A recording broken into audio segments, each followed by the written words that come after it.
দাদু, কি মাছ লাগবে বলো, একটা ভেটকি দিয়ে দে। কই দেখি কোথায় তোর ভেটকি। এই দেখো দাদু, একেবারে তাজা। আরে ছ্যা ছ্যা, এ তো খোকা ভেটকি রে, এই আমার চলবে না হে। এতদিন পরে নাতি আসছে বাড়িতে, বড় ভেটকি চাই, বড় ভেটকি পাতুরি হবে, ফিশ ফ্রাই হবে। ও তাই বলো, তাহলে আসল মাছটা বার করি এবার। 800 টাকা কিলো, কিন্তু 2.5 কেজি তো হবেই।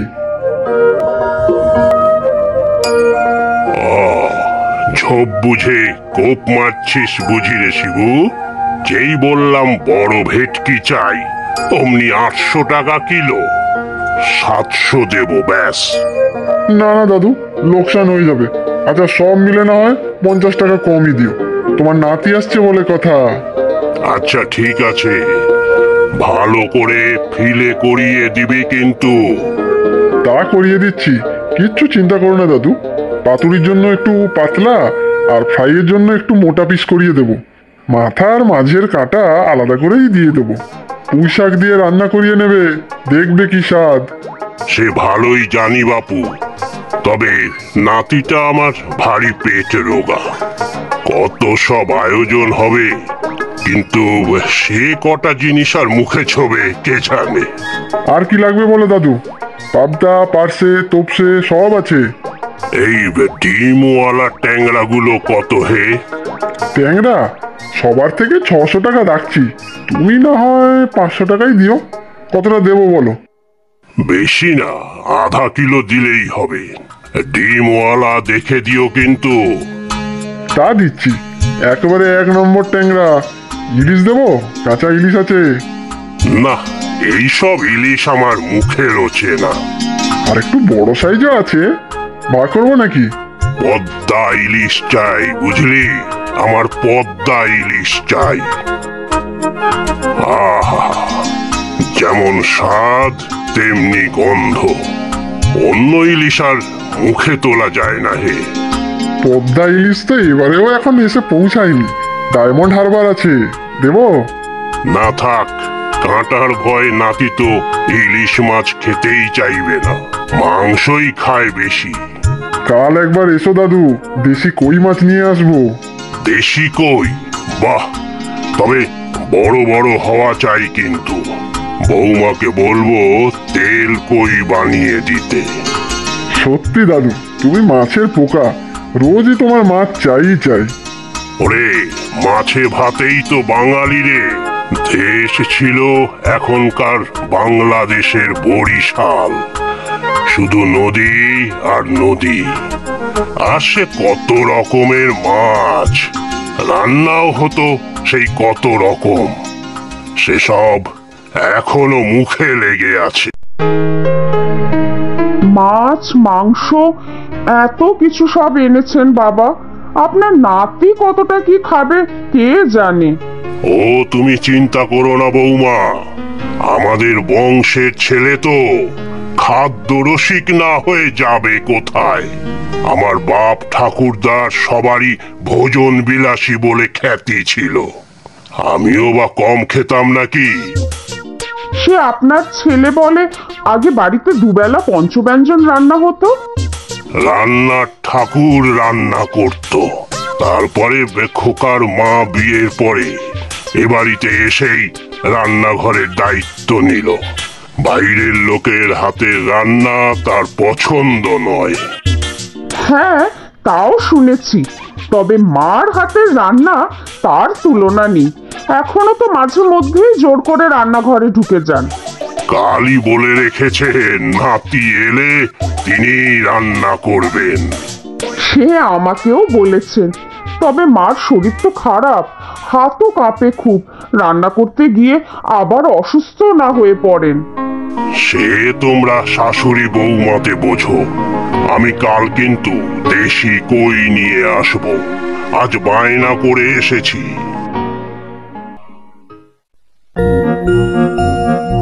তুমি কিন্তু একটু আগেই চলে যেও স্টেশনে, অত দূর থেকে আসবে ছেলেটা। সে নারায়ণকে বলে রেখেছি, একটু আগে থেকে এসেই গাড়ি সাফসুতরো করে নেবে। স্টেশনে পৌঁছতে তো 1 ঘন্টার উপর লাগবে। আমি কিছু খাবার দিয়ে দেব, ফেরার সময় খোকা যেন গাড়িতেই খেয়ে নেয়। তা দিও, ট্রেনে হয়তো কিছু না খেয়েই আসবে। ও মা, দুদিনের পথ উপোস করে আসবে নাকি? না, কিছু খাবে হয়তো, তবে খাবারের ব্যাপারে যা সাবধানী তাই বলছিলাম। বাবা কিন্তু প্রচুর বাজার করে এনেছেন, পাতুরি, ফিশ ফ্রাই, মাংস, কিচ্ছু বাদ যায়নি। সে তো বাবা বলেছে। যাক, খাওয়ার দাওয়ার ব্যাপারে আমি নিশ্চিন্তি। কালো অনেক কিছু নিয়ে আসবে বলেছে। হ্যাঁ, আমাকেও বলেছেন, মা জোর করেই নিজের হাতে মাংস বানিয়েছেন। সত্যি তোমার মায়ের হাতের রান্নার স্বাদই আলাদা। বাবা সব সময় দেশের বাড়ির কথা বলে। ঠাকুমাও নাকি দারুণ রান্না করত, বরিশালের সব বিশেষ রান্না, বাটা মশলা দিয়ে আমিষ নিরামিষ সব পদ। তবে আমার মায়ের হাতের কচুর শাক আর নারকেল কোড়া দিয়ে মাংসের কিমা, তার কোনো জবাব নেই। দাঁড়াও, আমিও এর মধ্যে একদিন এগুলো রান্না করব, মাকে জিজ্ঞাসা করে করে। সে তো ভালোই হবে, বাবা দেখবে কত খুশি হয়।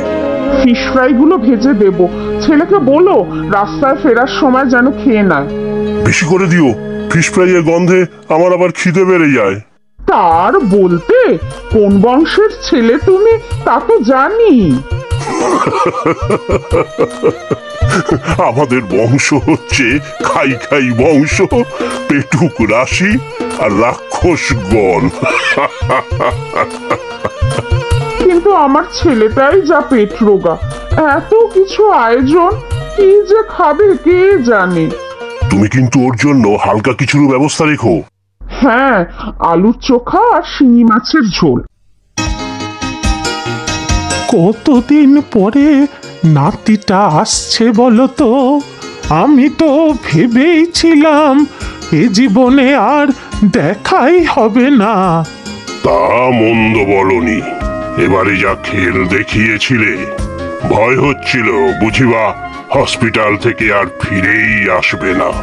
সে তোমার ছেলে আর বৌমার দৌলতে। ডাক্তার, হাসপাতাল কিছুই তো বাদ রাখেনি ওরা। আর এখনো তো বৌমাই একার হাতে সব করছে, সময় সময় ওষুধপত্র সব সব। তা ঠিক, বৌমা আমার খুবই ভালো, তবে এখনো তো মাঝে মধ্যে আমার রান্না করে সবাইকে খাওয়াতে ইচ্ছে করে। আজ তো রান্না করেছো শুনলাম। মাংসটা শুধু করলাম, তাও তো বৌমা সব আমায় গুছিয়ে দিল। বেশিক্ষণ একটানা বসতেই তো পারি না। আচ্ছা ছাড়ো সব, নাতিটা যে কদিন থাকবে রোজ আমি নিজে বাজারে যাব। হ্যাঁ হ্যাঁ, তাই যেও তাই যেও, আমি নিজের হাতে খাওয়াবো কে। ও নারায়ণ, একটু তাড়াতাড়ি চলো, ছেলেটা এত জার্নি করে আসবে, স্টেশনে এসে আবার ওকে দাঁড়িয়ে না থাকতে হয়। চিন্তা করবেন না দাদাবাবু, ঠিক সময়েই পৌঁছে দেব। সে তো জানি, তবুও কেমন চিন্তা হয়। কতদিন পরে আসছে, কি খাবে কি করবে কে জানে। আগে তো যখন বাড়িতে থাকতো তখন কত কিছু আয়োজন করা হতো, সে ছেলে কিছুই মুখে দিতে চাইতো না। বাইরে থাকলে তো শুনেছি এখানকার খাবার আর মুখেও রোচে না, যেখানকার যেমন অভ্যেস। ইস, কি যে হবে তাহলে। বাবা তো আবার মাছ মাংস সব এনে রেখেছে, দেশি রান্নাই হবে সব। ফেরার পথে ফিশ ফ্রাইগুলো সব খেলে হবে। খুব ভুল হয়ে গেল রে নারায়ণ, ছেলেটার জন্য একটু অন্য রকমের রান্নার ব্যবস্থা করলে ভালো হতো।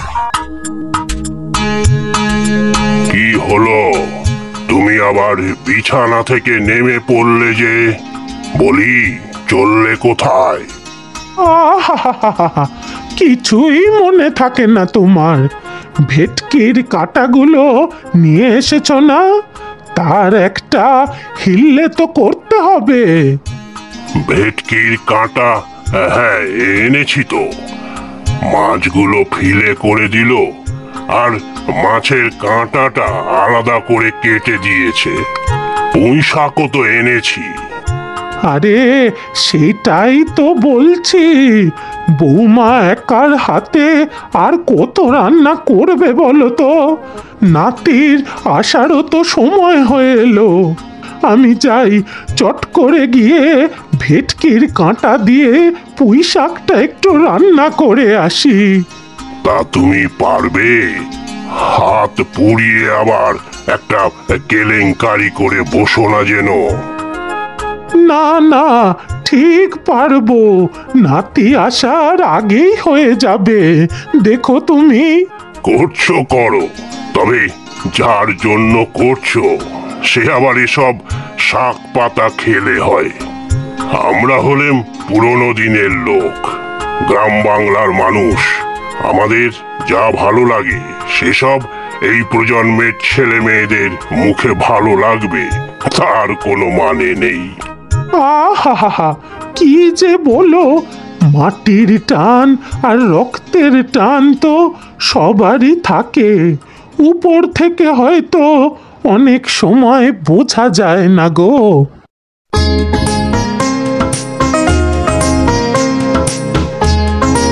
আপনি আবার কষ্ট করে এখানে এলেন কেন মা? আমি তো সবকিছু প্রায় শেষ করেই এনেছি। সে তো জানি বৌমা, তুমি সাক্ষাৎ অন্নপূর্ণা, এবারের সবার মুখের অন্ন তুমি রোজ জোগাও। না না মা, সব আপনার থেকেই তো শেখা। এই তো কয়েক বছর আগেও আপনিই তো একার হাতেই প্রায় সব করতেন। কি ভালো রান্না করতেন আপনি। সেদিন কি আর আছে? এখন হাঁটা চলা করতেও কত অসুবিধা হয়। তবে আজ নাতি আসছে তো, তাই মনের আনন্দে আজ বুকে অনেক বল পেয়েছি। আমি ভেটকির কাঁটা দিয়ে পুঁই শাকটা রান্না করে ফেলি। আরে হ্যাঁ, তাই তো, এটার কথা তো মনেই ছিল না আমার। শাকটা তো কেটেই রেখেছি। চিন্তা নেই বৌমা, আমি করে দিচ্ছি। তোমার বাবাকে বলেছিলাম এই সব রান্না তো করা হচ্ছে, তার নাতি বাবু মুখে সব তুললে হয়। এত আয়োজন সবই তাহলে বৃথা যাবে। সে কথা তো আমিও ভাবছিলাম, তাই একটু রাঁধুনি ফোড়ন দিয়ে পাতলা ডাল করে রেখেছি। ডাল ভাতই হয়তো শুধু খাবে। এখানে থাকতে পেটের রোগে তো আর কম ভুগতো না। তা বৌমা, একটু শুক্তো করে রাখবো নাকি বলো তো? তার দরকার নেই মা, উচ্ছে ভাজা করে রেখেছি। পাতলা শিং মাছের ঝোলও আছে। দেখুন কতটা কি খায় আবার। একটু দাও না।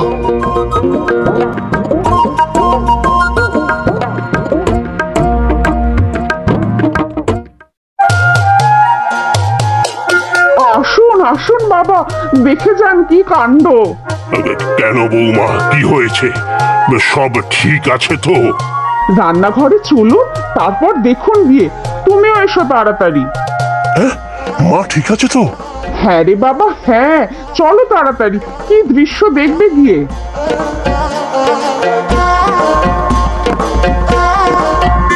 আহা, এ কি দেখছি! নাতি বাবু ঠ্যাং ছড়িয়ে কাটা চচ্চড়ি খাচ্ছ যে? হ্যাঁ গো দাদু, কি দারুণ খেতে। আমি একাই সব শেষ করে দিলাম। তোমার কপালে কিন্তু কিচ্ছু জুটবে না। আমার কপালে শুধু খাওয়া নয়, এত আনন্দ যে ছিল তা তো আগে বুঝতে পারিনি নাতি বাবু। খোকন, তুই এইসব দেশি রান্না খাচ্ছিস তাহলে? খাবো না কেন, ভালোই তো লাগছে। যাক বাবা, আমি কত ভয় ভয় ছিলাম কি খাবি আর কি খাবি না তাই নিয়ে। আগে তো কিছুই খেতে চাইতিস না। সেসব দিন ভুলে যাও মা, বাইরে থাকি, এখানে ওখানে খাই, ও খাদ্য সব রান্না। এবার যে কদিন থাকবো খুব করে তোমার আর ঠাম্মার হাতের রান্নাই খেয়ে যাও। আর হ্যাঁ, পেট পুরে অনেক কিছু খাবো কিন্তু। ব্যাস হয়েই গেল। এই না হলে আমাদের বংশের ছেলে। সাবাস নাতি বাবু, সাবাস। বেবি কার্টুন সবাইকে থ্যাংক ইউ সো মাচ।